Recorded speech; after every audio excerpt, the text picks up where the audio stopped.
بسم اللہ الرحمن الرحیم۔ السلام علیکم۔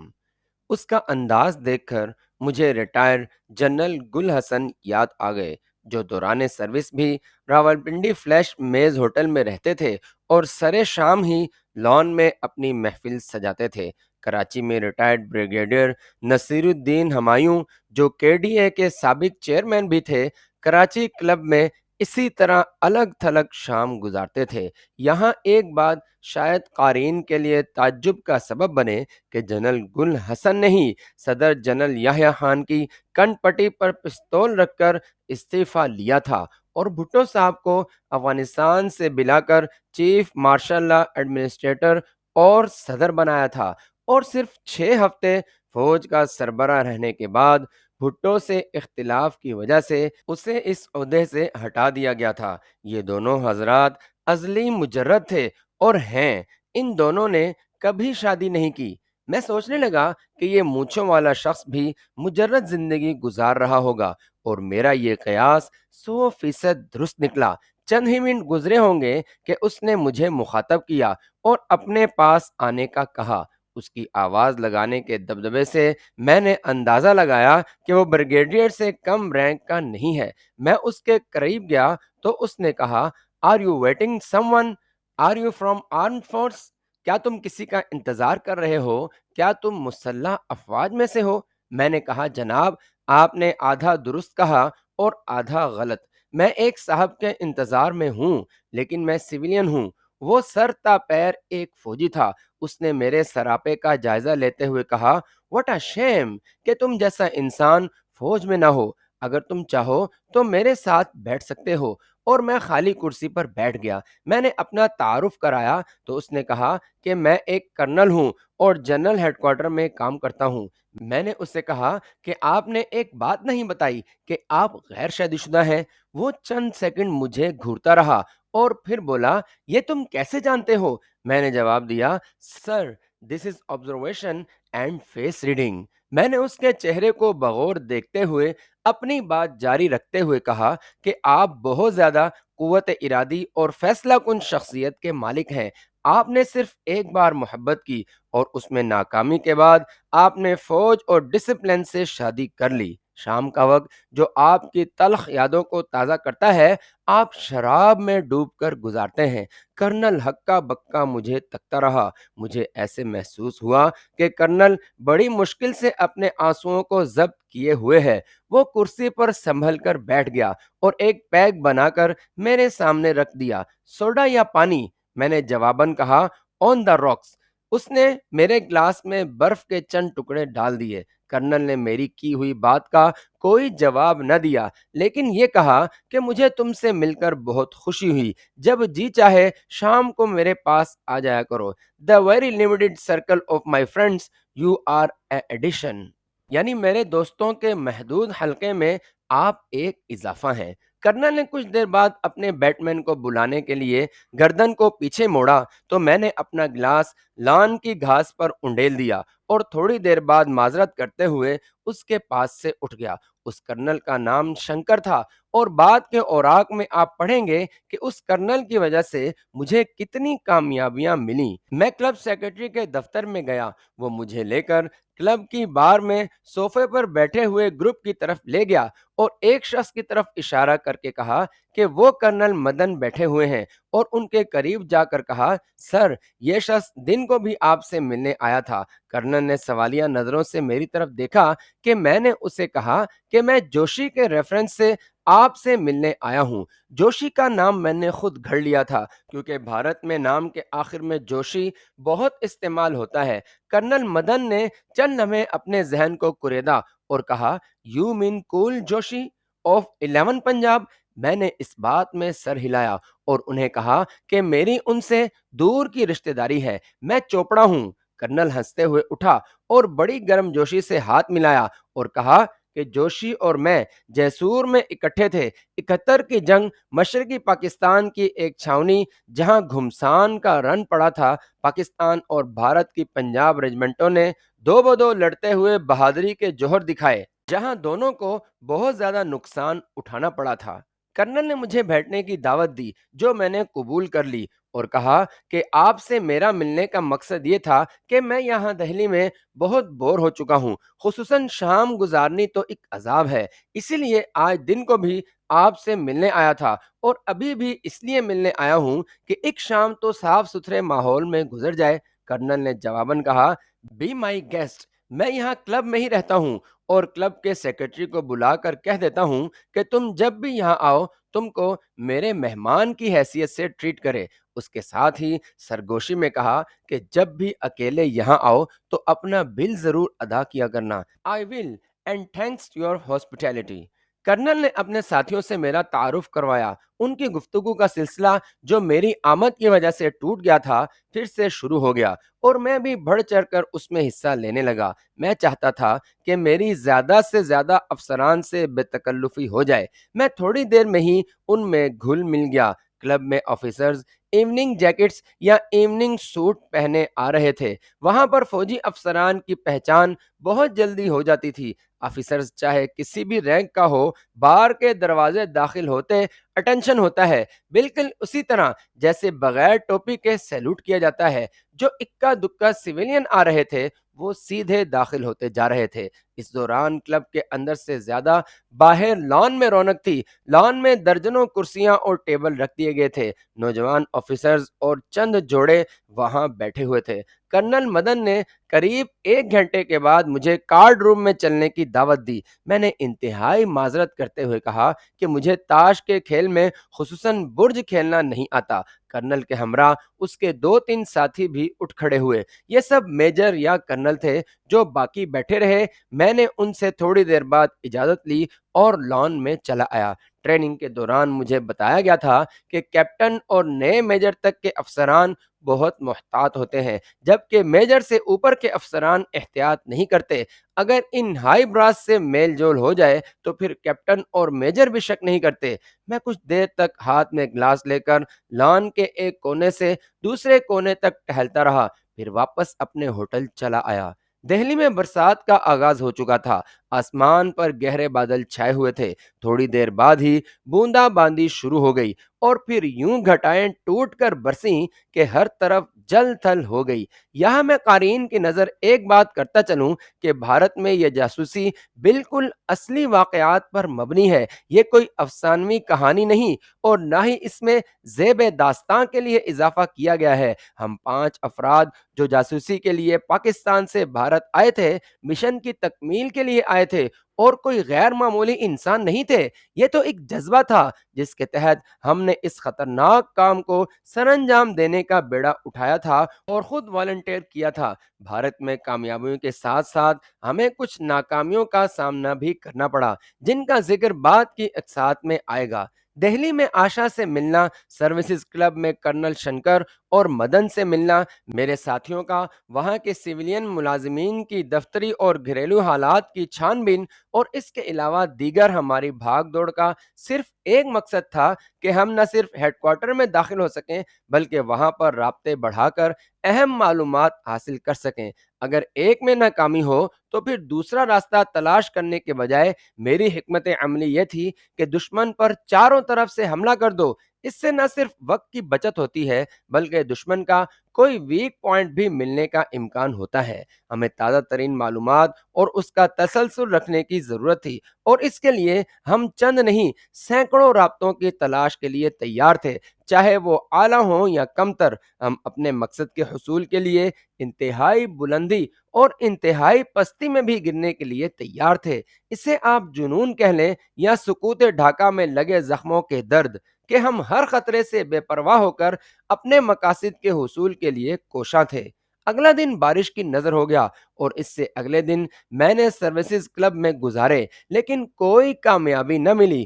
کرنل شنکر بھی مجھ سے کافی محتاط ہو گیا تھا۔ اس کے پاس بھی 2-3 بار بیٹھا مگر بے سود۔ ہاں، جب اس کے پاس سے اٹھتا تو وہ دوبارہ ملنے کا ضرور کہتا۔ اس کے محتاط رویے کی وجہ سے میں نے کبھی بھی اس سے ہیڈ کوارٹر کے متعلق بات نہیں کی۔ ایک روز شام 7 بجے اس کے پاس گیا تو وہ اپنے کمرے میں تھا۔ میں نے دروازہ نوک کیا تو بیٹ مین نے اسے بتایا اور مجھے سٹنگ روم میں بٹھا دیا۔ کرنل شنکر کے پاس